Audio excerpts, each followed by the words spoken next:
Olá pessoal, tudo bem? Vamos começar agora a falar sobre o módulo 20 e 21, né, que estão interligados. Vamos fazer um vídeo só para explicar os dois módulos. O módulo 20, o título dele é, eu estou lendo aqui do lado, A Situação do Negro no Brasil Colonial. Né? Ele é um resumão, né, sobre a situação dos negros no Brasil aqui nesse período colonial. Então, a gente está falando, a nossa matéria está mais ou menos ali no início da colonização, que é século XVI, mas o capítulo vai se estender até acontecimentos do século XVIII, XIX e tal. Ele é um apanhado geral sobre a situação do negro no Brasil, né? Então, vou fazer um resumo aqui para vocês. O primeiro é que é óbvio, como é que os negros chegaram no Brasil? Eles chegaram através da escravidão. Eles foram forçados, eles foram retirados das suas terras e vieram forçados para o Brasil. O que a gente chama de diáspora africana. Eles foram expulsos das suas terras, eles não imigraram para o Brasil, eles foram expulsos das suas terras e foram trazidos à força como escravizados para o Brasil. A segunda coisa é a palavra, né? Recentemente, nós usamos mais a palavra escravizado do que escravo. Não que escravo esteja errado, inclusive eu uso muito ainda por costume, mas tenho usado mais a palavra escravizado. Por quê? Porque a palavra escravo dá a ideia que aquela pessoa ela não é nada, ela é só um escravo. O que ela nasceu escravo, foi um escravo, ela é uma pessoa de verdade, ela é um escravo, né? Ela é o que ela é. A palavra escravizado, ela quer dizer que a pessoa tinha uma vida, né, livre, e em algum momento da sua vida ela foi escravizada. Ela não é um escravo, ela está escravizada. É uma condição de um período da vida dela. Beleza? Mas eu uso escravo também porque mais pelo costume, mas é só para vocês terem essa ideia que se utiliza mais hoje a palavra escravizado. Não que escravo esteja errado, né, mas só para ter ideia. Então, como é que funciona de forma muito resumida mesmo, porque é uma discussão complexa, que há pouquíssimo tempo no Brasil se tem estudado sobre isso. A gente nem estudava sobre isso, porque havia um preconceito muito forte de estudar sobre povos africanos. Nos últimos anos, inclusive se tornou lei, tem pouquíssimo tempo, em 2003 se tornou lei, que é obrigatório dar ensino de África e de afrodescendentes na escola. É uma coisa que é muito recente mesmo. Então é uma discussão que ainda está muito aberta, tem muita pesquisa ainda. Então aqui é só um resumo básico, inclusive um pouco além do módulo, né, um pouco além, baseado nos meus estudos, né, que eu estudo bastante sobre isso. Então, vamos lá, tentar fazer um resumo, né? Existe até hoje uma diversidade de povos muito grande na África. Então falar em africanos já seria errado, no sentido de achar que todo africano é igual. Então, só falar África porque vamos falar africanos porque eles vieram da África, mas os povos que vieram para o Brasil como escravizados são povos muito diferentes.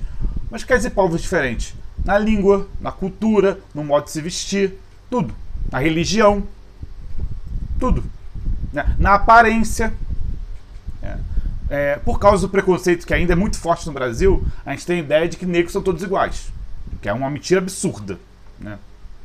Os povos africanos, os vários que a gente chama de etnias, inclusive tem etnias que são completamente diferentes das outras. Um mais altos, outros mais baixos, um mais forte, outros mais magros, uns mais escuros, outros mais claros. E essa diferença não tem juízo de valor.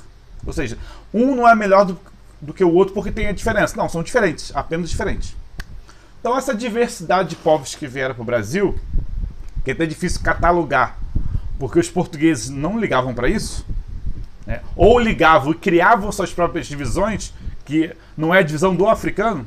Então hoje a gente identificar os povos que vieram para cá é meio complicado por causa disso, porque ou o português e depois o brasileiro branco ignorava como esses povos se identificavam e criavam uma divisão para eles, ou eles não ligavam mesmo. Bota todo mundo junto, né? Vou dar um exemplo disso. E como isso influencia a África hoje. Por exemplo, os portugueses entraram em contato com os povos africanos no século XV. A gente já viu, a gente viu essa matéria, quando eles desceram a costa da África. Eles chegaram na região onde hoje é Angola. O nome do país é Angola, inclusive os angolanos, eles são angolanos e tal. Essa palavra foi criada, não foi criada, foi uma má interpretação dos portugueses. Porque não existia uma região chamada Angola, né? Eram vários reinos diferentes, onde na língua banto, que é uma língua que uma palavra criada pelos brancos, né? Não foram os portugueses. Se eu não me engano, foi um holandês que criou esse termo banto. Que é uma palavra, ele identificou uma língua comum com vários povos da África, que ele deu o nome de língua banto, que se eu não me engano, banto quer dizer ser humano na língua, ou gente, alguma coisa assim. Então a própria palavra banto é uma criação do europeu. Mas é melhor para a gente identificar. Há vários povos que falam mais ou menos a mesma língua, têm mais ou menos a mesma cultura. A gente chama de povos bantos. Havia esses povos morando onde hoje é Angola. Na língua banto, rei, na época, a língua também muda sempre, toda a língua, era, não sei pronunciar, né, me desculpa a pronúncia, algo como Angola, né? Como eles não são povos agráficos, ou seja, eles não têm escrita, então, baseado na nossa escrita, seria algo como N-G-O-L-A, né? Seria mais ou menos isso. Os portugueses entenderam que, tipo assim, Angola Mafu. Estou inventando o nome. Quer dizer que é o rei Mafu. Os portugueses entenderam que Angola, ou Angola, é o nome do lugar. E não um título. E passaram a chamar o lugar de Angola. E os africanos adotaram, naquela região, adotaram esse nome e chamaram hoje, o nome do país é Angola. Então, os portugueses tiveram contato com esses povos, né? São diversos povos bantos, né? Com vários nomes diferentes, e com outros povos, por exemplo, os iorubais, eles ficam mais Angola fica ali na costa ocidental da África, né? No Oceano Atlântico, mais para o centro da África. Na região de hoje a Nigéria, por exemplo, e outras regiões, tem os povos chamados iorubais, que são povos que vêm para o Brasil também, principalmente para a Bahia. Então, para o Rio de Janeiro, por exemplo, tem uma predominância de povos bantos. Na Bahia, tem uma predominância de povos iorubais, que na Bahia, inclusive, ganhou um outro nome, que eles eram chamados de Nagôs, na Bahia. Que a gente vai ver isso mais para frente, né, em outra matéria, ano que vem. Por que eu falei isso eu usei só o Rio de Janeiro e Bahia como exemplos? Porque é onde tem maior concentração de negros no Brasil ainda hoje. Isso não é à toa, porque as duas cidades foram as duas capitais do Brasil, onde tinha maior concentração de trabalho. E naquela época o trabalho era de pessoas escravizadas. Então essa diversidade de pessoas da África, isso tem vários outros povos diferentes, né? Vieram para cá para trabalhar de forma forçada. Isso ia dar certo? Eles vão aceitar? Não. Lógico que não. Por isso, desde que chegaram aqui, tiveram resistência contra o trabalho escravizado. E a resistência ela é gigantesca, em todos os sentidos. Ela é grande em quantidade e grande em diversidade, né? A principal, que é mais comum, que sempre se fala, é a criação de quilombos. O que é quilombo?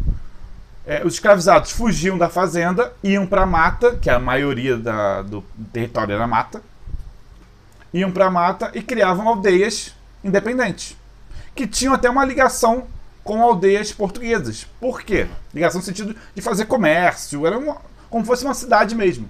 Por quê? Porque havia poucos portugueses aqui. Às vezes tinha quilombos que eram maiores do que vilas portuguesas. Então os portugueses não tinham como enfrentar sempre de cara esses quilombos. E no próximo módulo eu vou falar um dos modos de enfrentar o quilombo. Então havia esses quilombos. Mas o quilombo não era o único meio de resistência. Havia vários meios de resistência. Por exemplo, é boicotar a produção. Isso é mais comum, né? Você fazer corpo mole, você destruir as ferramentas da fazenda, né? Não plantar direito, não colher direito, né? Isso também é uma resistência contra a escravidão. Um outro modo de resistência que é mais complexo de entender, no sentido de, pode até não ser considerado uma resistência, mas era um modo de sobrevivência, que era criar alianças com os senhores. Que não era a maioria, não era, mas era um meio de sobrevivência, de você tentar criar um laço para tentar sobreviver. Muitos, depois de várias tentativas de fuga, de tortura, porque os castigos físicos eram torturas, encontravam um meio do diálogo. Não um diálogo igual, mas um meio de olha, tá, eu vou fazer o que você quer, mas também quero benefícios. Havia essa troca. Uma troca desigual, mas era uma troca. Um exemplo disso, que também servia como forma de controle, era o que a gente chama de brecha camponesa. O que é isso? O senhor, em muitas fazendas, tinha esse método de controle e de negociação. Eram as duas coisas, era controle e negociação. Que era o escravizado mais pacífico, mais bondoso, domesticado, mais quieto, mais submisso.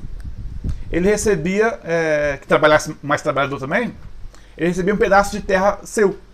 Não seu no sentido de propriedade, mas que ele poderia utilizar. Aquele pedaço ele podia plantar ou fazer o que quisesse com aquela produção. Vender, alimentar sua família, etc. Isso criava alguns escravos tinham uma condição melhor do que os outros. Isso era um diálogo, que aquele escravo tinha uma condição melhor de vida, e era um controle porque isso evitava revoltas. Porque os outros escravos também se comportavam para ter esperança de poder também ter o seu pedaço de terra. Outro jeito não posso nem considerar isso resistência, mas de uma reação à escravidão é o banzo, que é a depressão. Banzo é uma palavra, se eu não me engano, banto também. Que é uma tristeza profunda. Acho que seria essa tradução. É uma depressão, que nós chamamos hoje de depressão. Imagina você, tenta pensar, esse é um esforço muito forte. Porque infelizmente o nosso ensino, durante muitos anos, considerou escravo, a palavra escravo, como uma coisa. Não é uma pessoa com sentimento, com vontade, desejos, que foi pega lá na África e trouxeram para cá a força. Imagina como isso é pesado para uma pessoa. Imagina se alguém chega na sua casa e te sequestra e te leva para trabalhar força em outro continente. Então era muito comum esses africanos, eles, independente do povo, porque isso não é independente da cultura, eles só ficarem com uma profunda depressão, levando até a morte, que é chamado de banzo. Então era muito comum, por exemplo, essa tristeza profunda que eles sentiam.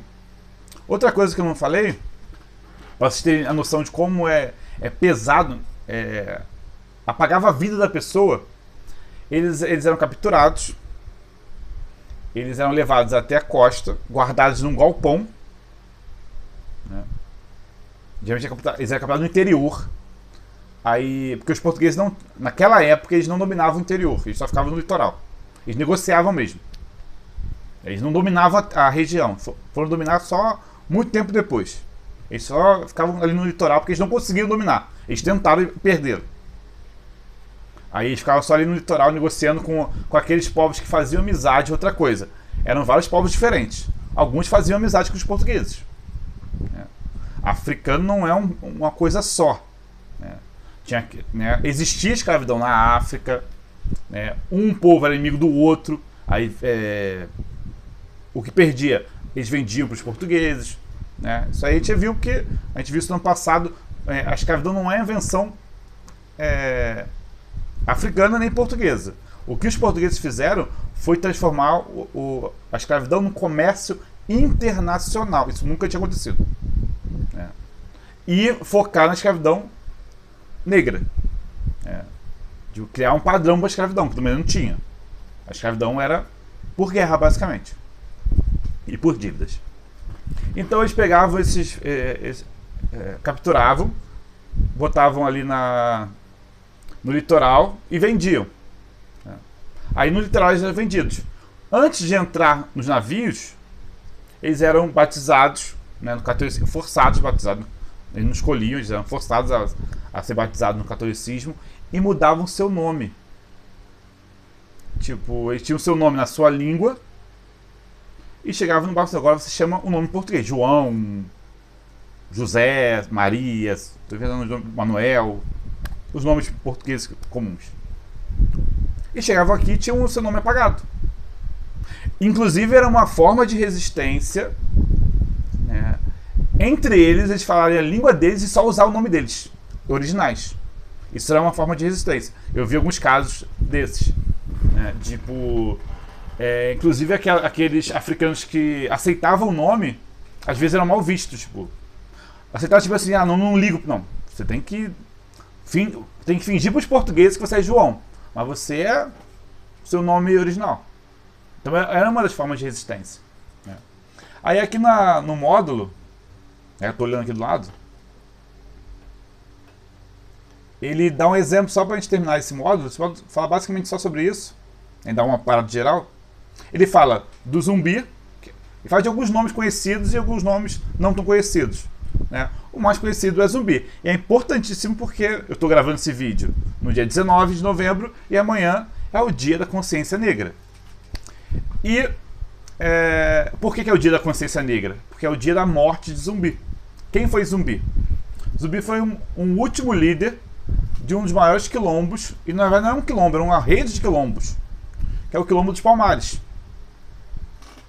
E o Zumbi ele foi morto no dia 20 de novembro. Por isso hoje se comemora, hoje não, amanhã no caso, dia 20 de novembro. Hoje, no caso, atualmente se comemora o Dia da Consciência Negra, dia 20 de novembro.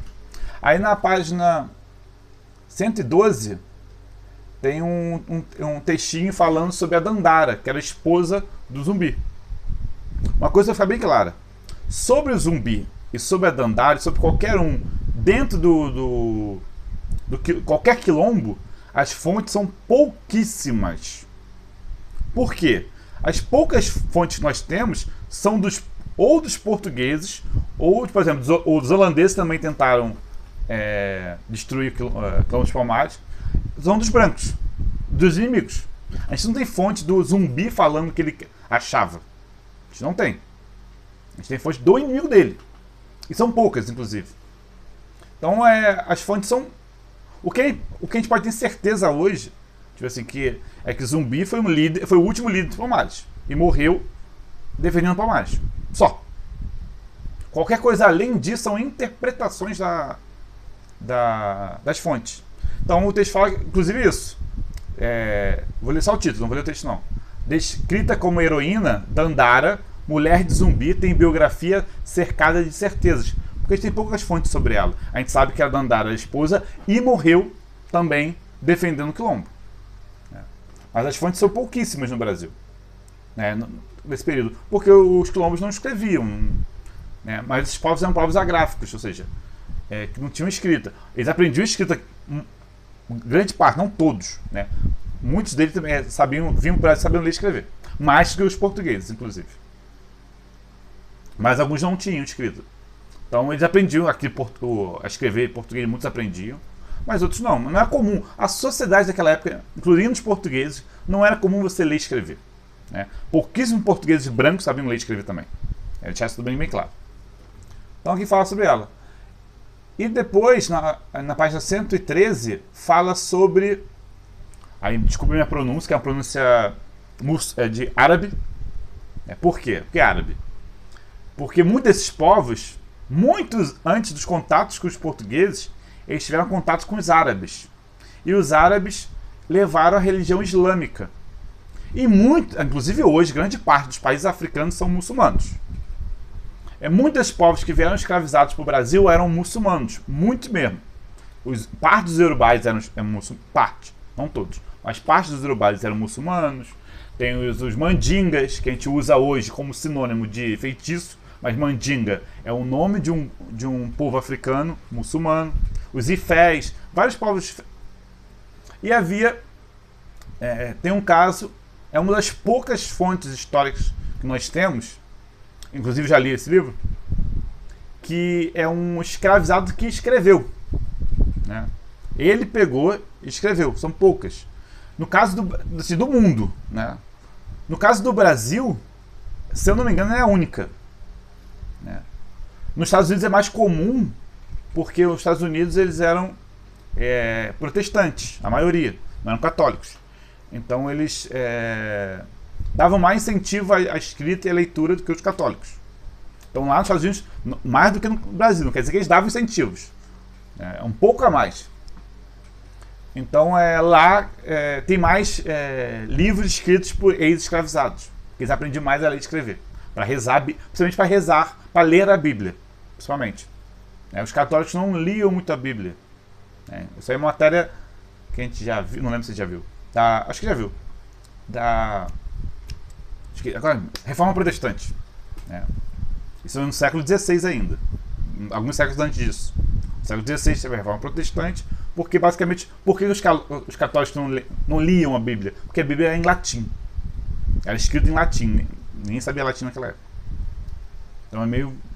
esse é o motivo. Aí os protestantes que surgiram e traduziram a Bíblia para suas línguas específicas. Então, os protestantes naquela época tinham mais costume de ler para ler a Bíblia na sua língua. Mas dei uma volta, mudei de assunto. Então, há um caso, mas esse é um caso do século XIX. Então, já o livro vai lá para frente. De um escravizado muçulmano que foi capturado na África, veio para o Brasil, não se deu bem, mudou de várias... Ficou em depressão também. Alcoolismo é uma coisa bem importante para entender até a própria realidade do Brasil hoje. Muitos desses, tanto indígenas como africanos, se entregavam ao alcoolismo. Ou para fugir da realidade, porque aquela condição era horrível. Ou como forma de resistência mesmo a não vou trabalhar, vou encher a cara e não vou trabalhar. E... eu vou ler o nome dele, vou ter que ler o nome dele, como eu falei, já dei a volta também. Os árabes chegaram lá e vários povos africanos se tornaram muçulmanos. E a língua oficial do islamismo é o árabe. Assim como a língua do católico antigamente era o latim, o do muçulmano era árabe. Então o Alcorão, que é o livro sagrado deles, era escrito em árabe. Então muitos aprendiam árabe para ler o Alcorão. E muitos botavam o nome dos filhos de nomes árabes, nomes relacionados, nomes que tinham no Alcorão. Então tem muitos povos africanos com nomes árabes. Ele é um exemplo dele. Ele, inclusive no livro ele fala que ele era muçulmano, mas nem tanto. A família dele é muçulmana, mas ele não seguia tanto a religião assim não. Que é normal. O nome dele era a mesma mistura. Mohammad. A pronúncia vocês esquecem, tá? Mohammad Gardo Baguaguá. Então seria uma mistura da língua do povo dele com a língua árabe e tal. Ele era muçulmano. Ele foi capturado, veio para o Brasil, não deu certo, chegou depressão, alcoolismo, e conseguiu mudar de dono algumas vezes até ir trabalhar num navio. E esse navio foi para os Estados Unidos. E nos Estados Unidos, já estava na discussão de libertação dos escravos naquela época, ele conseguiu fugir, ser abrigado por povos, por defensores do fim da escravidão, abolicionistas, e conseguiu sua liberdade. E lá ele aprendeu a ler e escrever. Já sabia um pouco, porque os muçulmanos aprendem a ler e escrever desde cedo, porque eles têm que ler o Corão. Então ele aprendeu a escrever o nosso idioma, português, inglês e tal. Se converteu ao protestantismo. Ele virou batista, se não me engano, da Igreja Batista. Se eu não me engano, agora eu acho que foi da Igreja Batista. E escreveu o livro, sobre a vida dele, lá nos Estados Unidos. Ele escreveu o livro lá contando a vida dele, da África, passando pelo Brasil, terminando lá nos Estados Unidos. Então é um caso que é mais pra frente, mas ele fugiu em 1847, meados do século XIX. Muito depois do conteúdo que a gente está vendo aqui na aula, tá? É só um parênteses. Beleza? Aí veio o módulo 21. O módulo 21 é a descoberta de metais preciosos na América. E tem uma ligação forte com a vida dos escravizados. Vamos lá. Os primeiros escravizados, eles vieram para o Brasil para trabalhar nas plantações de cana-de-açúcar, junto com os indígenas. Eles não veio substituir. Só foi substituído durante muito tempo. mas vieram trabalhar junto com os indígenas escravizados nas fazendas de cana-de-açúcar. Só que os portugueses, desde o início, a gente falou isso várias vezes, eles não vieram para a América para plantar cana-de-açúcar, nem para pegar para o Brasil. Isso é o que tinha. Era um jeito de conseguir um lucro.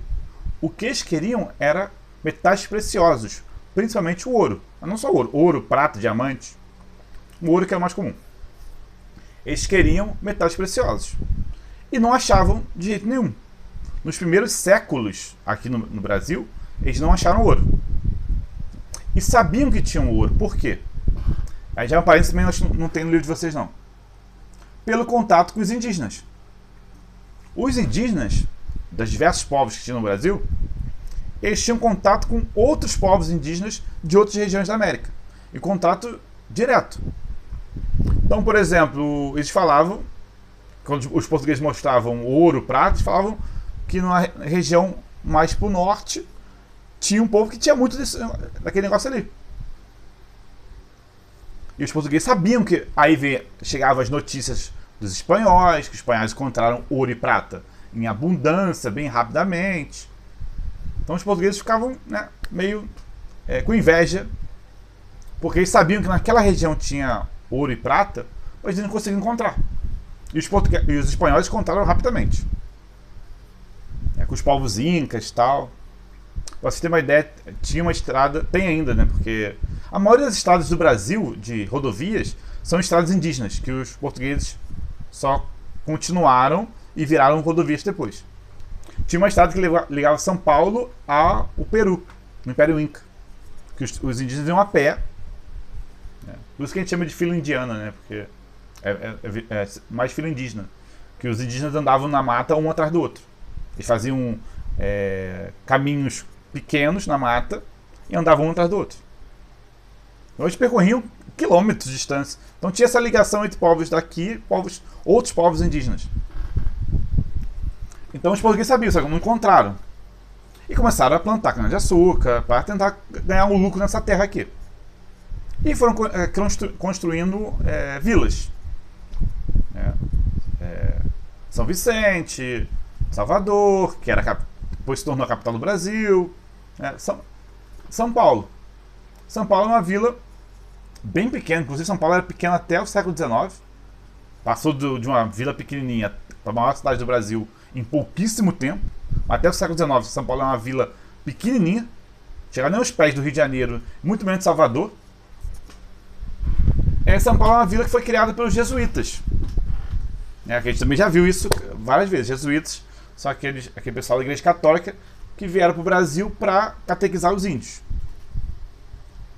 Aí os jesuítas criaram uma escola em São Paulo, que é a partir da escola que se formou a Vila de São Paulo.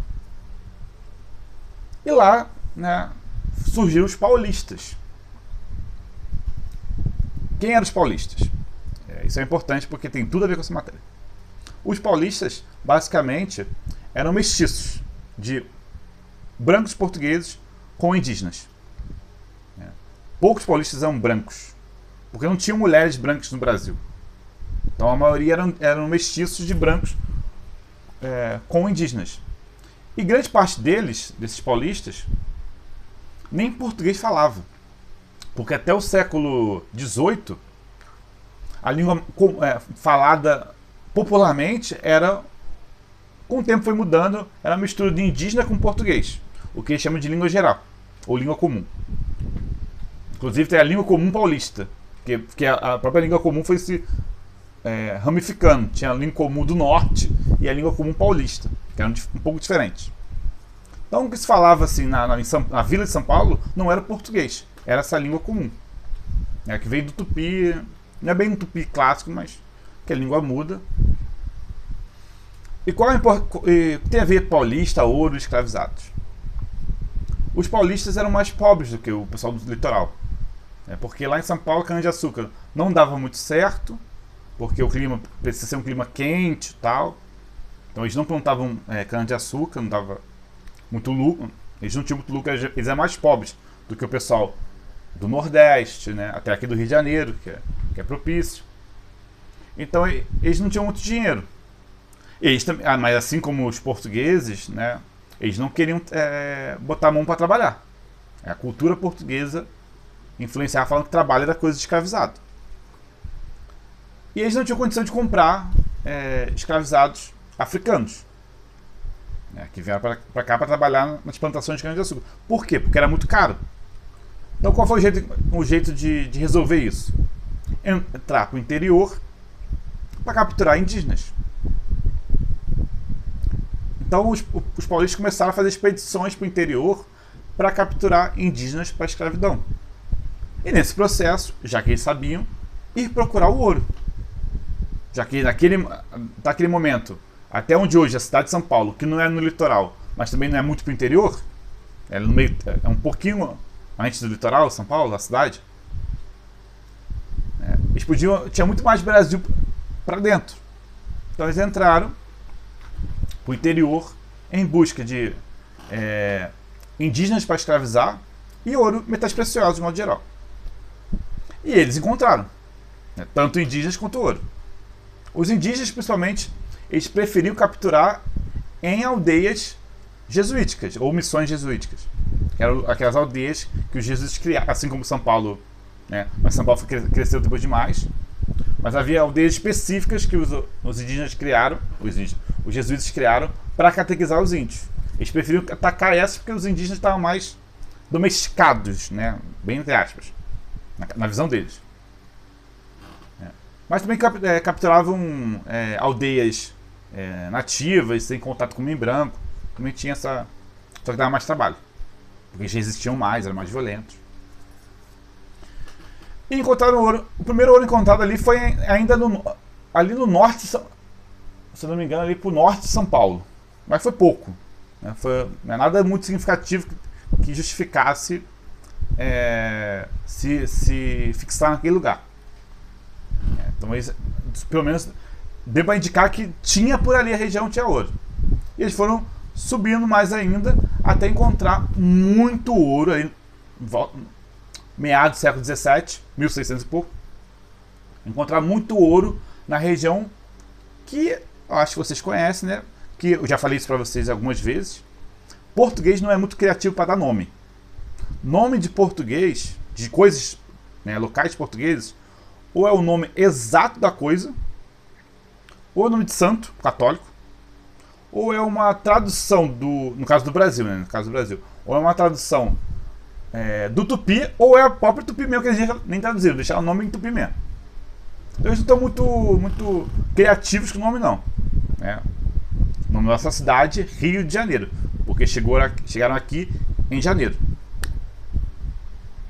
São Paulo, nome de santo. Santa Catarina, Espírito Santo. E essa região ganhou o nome, também não muito criativo, Minas Gerais, onde tinha a maioria das minas. Minas é onde encontra o ouro, né? É um lugar onde está o ouro. Então, hoje é o estado de Minas Gerais. Inclusive eu nasci lá.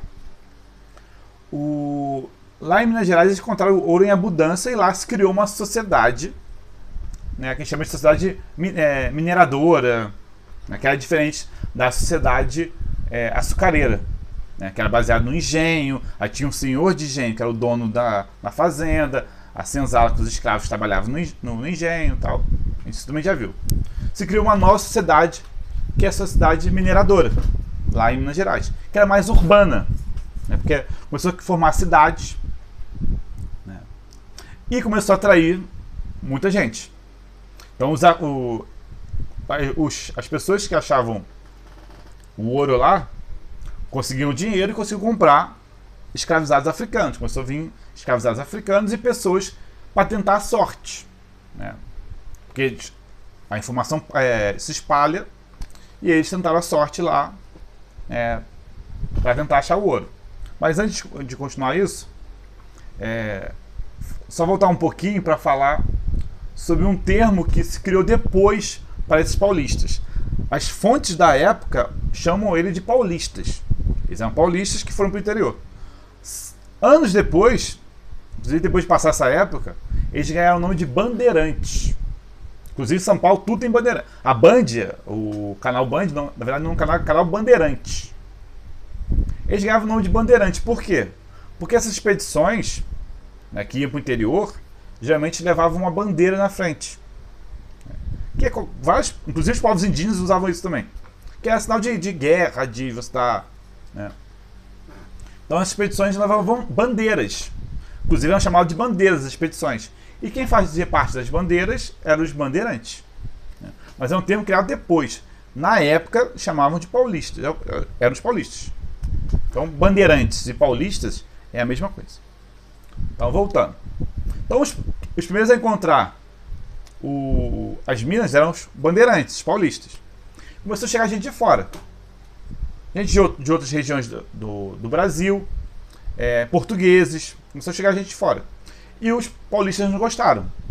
Porque, né, teriam que dividir o ouro com esse pessoal todo. Começou a ter uma treta. Inclusive, os paulistas chamavam esses povos, esse pessoal que veio de fora, principalmente os portugueses, de emboabas. Que em Tupi, como eu falei, grande parte dos paulistas, a língua deles materna era o tupi ou variação do tupi. Não era o português. Alguns aprendiam português depois. Outros nem isso. Outros tinham que ter tradução. Mas eles chamavam os estrangeiros, o pessoal de fora, de emboabas. Principalmente os portugueses. Por quê? Em Tupi, a tradução de emboabas é algo como galinha com as pernas peludas. Ou as pernas cheias de pena, alguma coisa assim. Por quê? Porque os portugueses usavam calças e botas. Ao contrário, os paulistas não usavam. Os paulistas tinham um estilo de vida mais próximo dos indígenas. Então eles andavam na mata descalços. Né? Descalços. Que seria até mais... Assim como os indígenas. Eles usavam roupa, né? Mas é meio aquele meio termo entre a cultura indígena e a cultura portuguesa. A ponto de eles acharem estranho. Eles acharem estranho o fato de eles usarem calça e botas e tal. E botar o apelido de emboabas, que é um apelido pejorativo. Aí tem a guerra dos emboabas. Porque os paulistas não queriam aquele pessoal de fora ficasse ali e pegasse o ouro deles.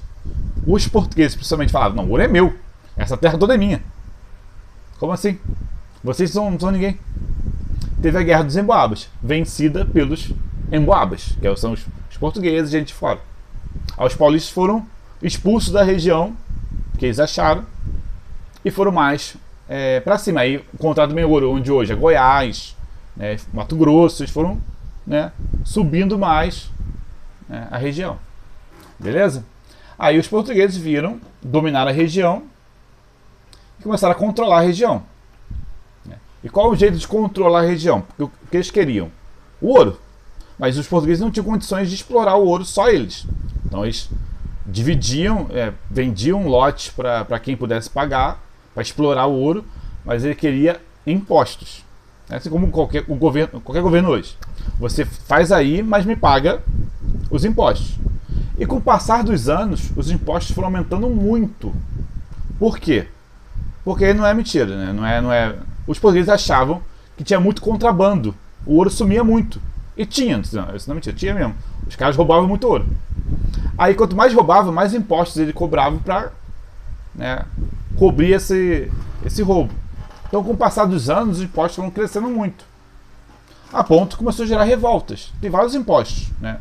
O quinto, que era 1/5 do que o dono da mina pegasse, era português, direto. Tipo, era 1/5, que é 20%. 20% do que eles pegavam. Aí tinha também, eles criaram as chamadas casas de fundição, que é para pegar o ouro, transformar em barra e botar o selo real português, para evitar o contrabando. Então, qualquer ouro encontrado que tivesse o selo real português era de Portugal. Então, se estivesse na mão de outra pessoa, era um roubo. Então, tinha essas casas de fundição que serviam para transformar o ouro em barra e com o selo real português. Então, imposto pela cabeça de escravo, tinha que pagar 17 gramas de ouro por cada escravo que você tinha. Tinha muitos impostos, né? Isso gerou uma série de revoltas. Uma delas é a revolta de Vila Rica, atual Ouro Preto, que se revoltou pelos aumentos de impostos. E não vai ter outra não, vai ter várias, não é a única não, vai ter várias outras que a gente vai ver ao longo da matéria. Então se cria ali uma sociedade, né, mais urbanizada do que, por exemplo, o Rio de Janeiro, ou outras regiões que tinham como plantio de cana-de-açúcar o principal, né, mas os portugueses vão lá e tentam cada vez mais controlar aquela região até o ouro acabar, o que acontece mais ou menos no século XVIII. A partir do século XVIII não teve tanto ouro que os portugueses foram, né, tirando. Beleza, pessoal? Então é isso. Até a próxima. Fui!